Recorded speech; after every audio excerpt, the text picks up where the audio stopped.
네, 아까 2부에서 미래통합당의 정병국 의원을 연결을 했는데 미래통합당은 이제 출범을 한 건데 지금 다른 쪽에서도 여러 가지 통합 논의가 벌어지고 있습니다. 그중에 한 축이 또 호남계 3당, 바른미래당, 대한신당, 민주평화당 이쪽이 지금 통합을 하려고 하고 있지 않습니까? 근데 지금 손학규 바른미래당 대표가 좀 다른 의견을 보이고 있습니다. 그래서 잘 진척이 안 되는 것 같아요.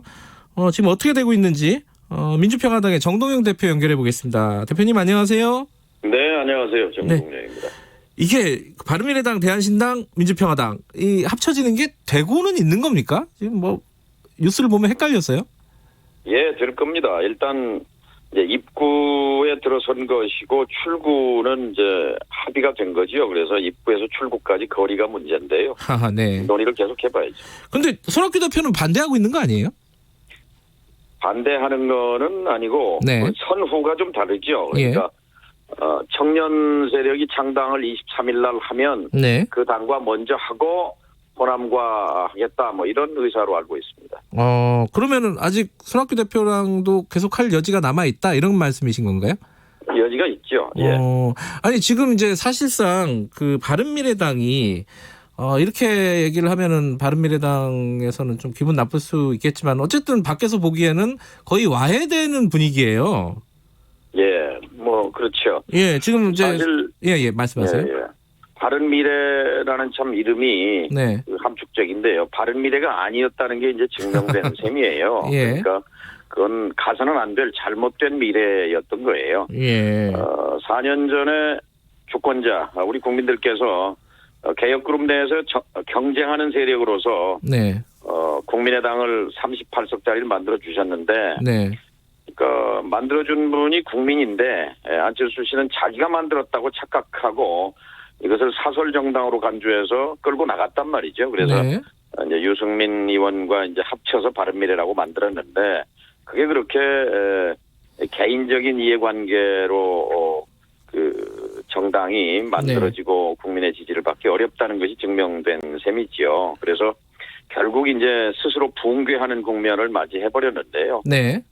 당시 이제 2년여 전에 네. 국민의당 지키기 운동본부 이 국민의당을 깨서는 안 된다라고 하는 것이 이제 저를 중심으로 해서 여러분들이 모여 있었는데 그게 이제 민주평화당인 거고 네.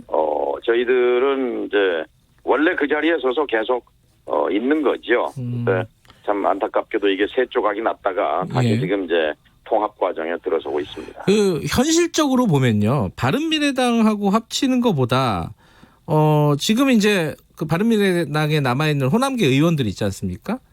예. 그분들이 탈당을 해서 민주평화당이나 대한신당과 합치는 게 현실적으로는 가능한 거 같이 보이는 것도 있어요. 어떻게 보세요, 이거는?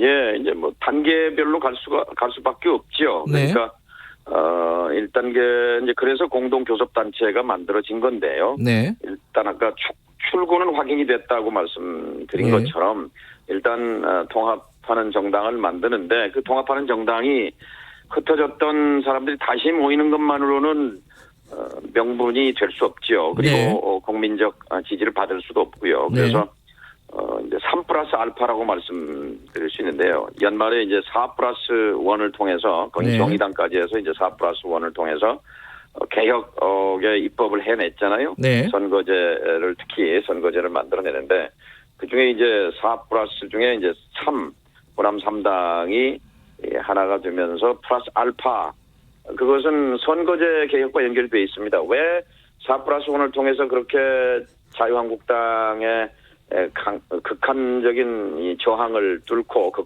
극렬한 저항을 뚫고 이걸 해냈느냐 하는 것인데요. 그것은 우리 사회의 숫자는 많은데 대표되지 않는 정치적으로 대표되지 않는 청년과 소상공인 예를 들어서 그런 두 그룹의 대표자들에게 길을 열어주자는 것인데 바로 이 호남 3당이 핵심이 돼서 4+1을 만들고 선거제를 만들었기 때문에 우리의 국민에 대해 호소할 수 있는 명분은 3+알파 특히 플러스 알파가 중요하다는 것이 제 생각이고 그 점에 대해서는 뭐 대부분 동의하시는 거죠.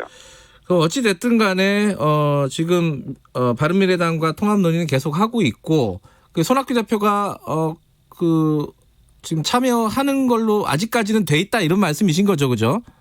열려 있습니다. 지금 열려 있고 통합을 안 하겠다고 한 게 아니고 통합 논의를 해봐라 해서 박주선 의원을 통합대표로 임명을 해서 이제 새 정당이 합의문까지 만들었는데 그것을 이제 손 대표가 이제 추인을 안 한 거죠. 예, 그러니까 그렇게 되면은 아까 제가 여쭤본 게 현실적으로 거기 계신 분들이 탈당해가지고 합치는 방법밖에 없지 않느냐 이렇게 여쭤본 거거든요. 그것만이 길이 아니라 그것과 손 대표 또 플러스 알파를 동시 병행적으로 추진해야 하죠. 예, 알겠습니다. 그 두 가지 여쭤볼 게 있는데 하나는 이게 호남 정당으로서의 한계, 그러니까 지역 정당으로서의 한계 이 부분과 하나는 아까 잠깐 언급해 주셨어요. 흩어졌다가 총선 때 다시 모여갖고 표 달라고 하는 거 아니냐? 뭐 이런 한계, 이 두 가지에 대해서는 뭐라고 하시겠습니까?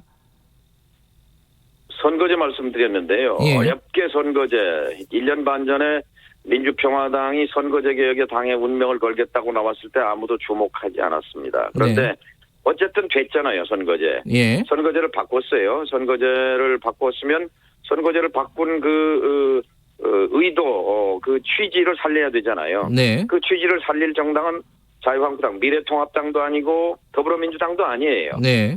결국 이 선거제를 만든 주체인 호남 3당이 그 뜻을 받들어야 하는 거죠. 그게 이제 명분이죠. 호남 3당이 합치고 그러나 거기서 그치면은 흩어진 사람이 다시 모이는 것밖에 안 되기 때문에 네.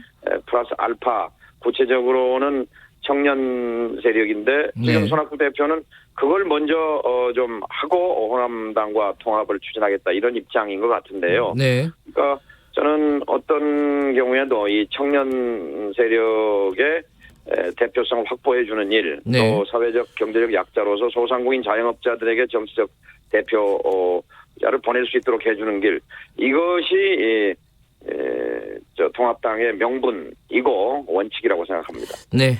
그 민주통합당이라는 이름으로 지금 가려고 했는데 선관위에서 안 된다는 거잖아요. 뭐 이름은 뭐 여러 가지가 가능하고요. 그거는 이제 공동 교섭단체 이름으로 민주통합 모임이라고 했는데요. 예. 더 좋은 이름도 있을 수 있습니다. 어쨌든 다른 이름을 찾아야 되는 상황이잖아요, 현실적으로, 그죠? 예. 이번 총선 끝나면은 민주당하고 합치는 거 아니냐, 뭐 이런 얘기들도 나오고 있어요. 이거 어떻게 보세요, 이거는? 그것은 다당제를 뒷받침하기 위해서 선거제를 그렇게 어렵게 만든 그 취지에 대한 배반이라고 생각합니다. 아하. 그러니까 자신의 당선만을 정치적 이해득실만을 따져서 아마 그런 얘기를 하는 분들이 있는 것 같은데요. 네. 그러나 지금 선거제 개혁의 취지가 대표성, 비례성, 청년 세력과 세대교체 명분을 가진 그리고 또 소상공인 자영업자들과의 통합을 추진하는 마당에 그 찬물을 끼얹는 얘기고요. 네. 청년과 소상공인 그룹이 민주당과 합친다 그러면 이 통합당에 참여할 수 있겠습니까? 또 한 가지가 아까 이제 안철수 전 대표 관련해서 말씀을 해주셨는데 국민의당이 지금 창당하려고 하지 않습니까? 여기랑은 여지는 없는 겁니까?